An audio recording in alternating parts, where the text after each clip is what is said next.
Assalamualaikum warahmatullahi wabarakatuh. Perkenalkan, nama saya Silvi Handayani dengan NIM 200601115 dari Prodi Ekonomi Pembangunan. Untuk pertemuan yang keempat ini, saya akan membahas tentang teori Malthus dan teori Mill mengenai pembangunan ekonomi.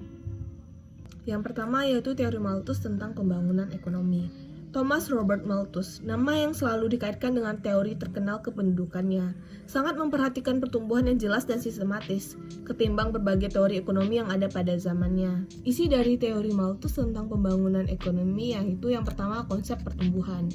Proses pembangunan ekonomi memerlukan berbagai usaha yang konsisten di pihak rakyat.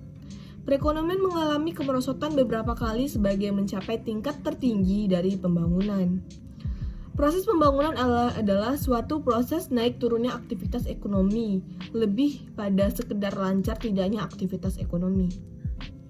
Kesejahteraan suatu negara sebagai bergantung pada kuantitas produk yang dihasilkan oleh tenaga kerjanya, dan sebagai lagi pada nilai dari produk tersebut. Selanjutnya yaitu pertumbuhan penduduk dan pembangunan ekonomi. Pertumbuhan penduduk adalah akibat dari proses pembangunan. Pertambahan penduduk tidak bisa terjadi tanpa peningkatan kesejahteraan yang sebanding. Jika tingkat akumulasi modal meningkat, permintaan atas tenaga kerja juga meningkat. Peningkatan pada permintaan efektif akan menyebabkan meningkatnya kesejahteraan. Selanjutnya itu peranan produksi dan distribusi. Proses dan distribusi sebagai dua unsur utama kesejahteraan. Menekankan pada produksi maksimum dan alokasi optimum. Sumber-sumber guna meningkatkan kesejahteraan suatu negara dalam jangka pendek. Selanjutnya itu faktor-faktor dalam pembangunan ekonomi. Faktor non-ekonomi dalam pembangunan ekonomi yang termasuk adalah politik dan moral. Faktor tersebut adalah keamanan atas kekayaan. Konstitusi dan hukum yang baik dan dilaksanakan sebagai mestinya, kerja keras dan kebiasaan teratur serta sifat jujur pada umumnya. Selanjutnya itu proses akumulasi modal. Akumulasi modal merupakan faktor yang paling penting bagi pembangunan ekonomi. Sumber akumulasi modal adalah laba. Laba berasal dari tabungan para pemilik modal.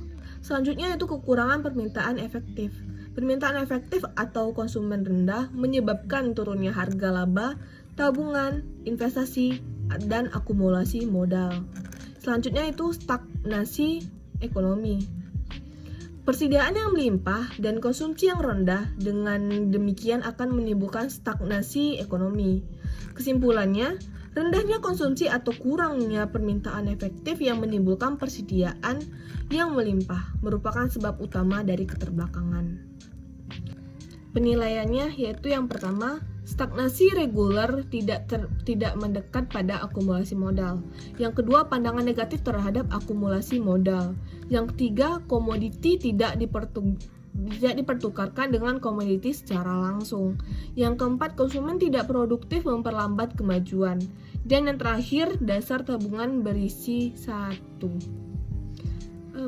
Penerapan pada negara keterbelakangan adalah hubungan antara pertumbuhan ekonomi dan pembangunan ekonomi yang dianggap Malthus dapat diterapkan sepenuhnya pada negara terbelakang.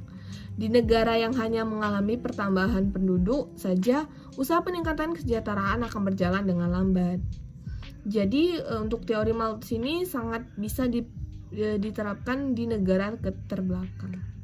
Selanjutnya teori Mill mengenai pembangunan ekonomi. Mill menganggap pembangunan ekonomi sebagai fungsi dari tanah, tenaga kerja, dan modal. Sementara tanah dan tenaga kerja adalah dua faktor produk yang asli. Modal adalah persediaan yang dikumpulkan dari produk-produk tenaga kerja sebelumnya. Kesejahteraan terdiri dari peralatan, mesin, dan keterampilan angkatan kerja. Tenaga kerja produktif inilah yang merupakan pencipta kesejahteraan dan akumulasi modal. Laju akumulasi modal merupakan fungsi dari bagian angkatan kerja yang dipekerjakan secara efektif. Isi dari teori Mill yaitu yang pertama tentang pengendalian pertumbuhan penduduk. Penduduk hanyalah golongan kelas pekerja, karena itu sangat khawatir pertumbuhan jumlah tenaga kerja produktif yang bekerja atas dasar upah. Yang kedua yaitu cadangan upah.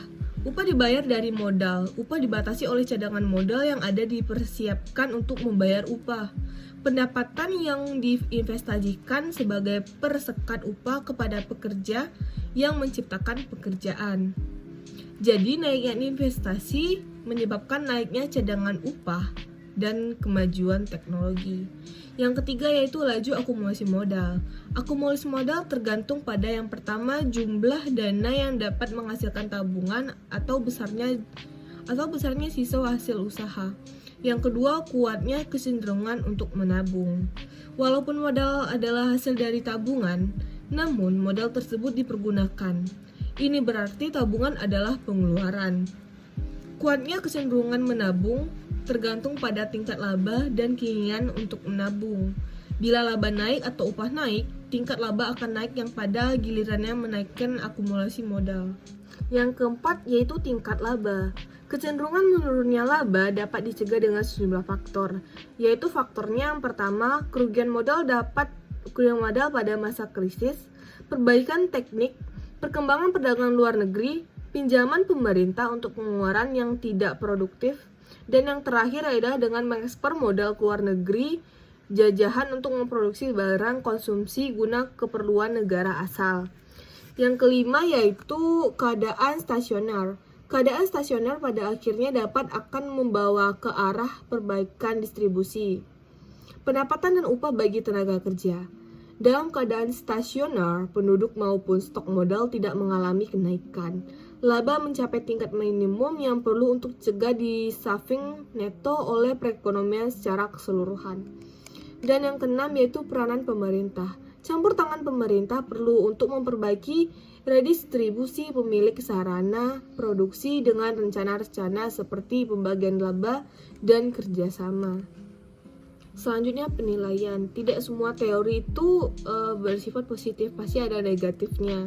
Penilaian tentang teori Mill tersebut yaitu yang pertama, keadaan stasioner bukan suatu realitas. Yang kedua, pikiran yang sudah mengenai cadangan upah. Yang ketiga, teori Malthus salah. Yang keempat, hukum mengenai hasil yang semakin berkurang tidak berlaku. Dan yang kelima yang terakhir, laissez-faire bukan suatu kebijakan praktis. Penerapan teori Mill pada negara terbelakang. Perbaikan redistribusi pemilik sarana produksi melalui langkah seperti batas minimum luas tanah, hak milik petani, pembagian laba, dan kerjasama. Langkah tersebut sangat relevan dengan keadaan negara terbelakang yang di dalamnya terkandung ketimpangan pendapatan dan kesejahteraan. Menyarankan adanya perbaikan kerangka kelemahan pasar, karena negara terbelakang dicekam dengan ketidaksempurnaannya pasar. Demikian penjelasan untuk materi pertemuan keempat ini. Sekian dan terima kasih.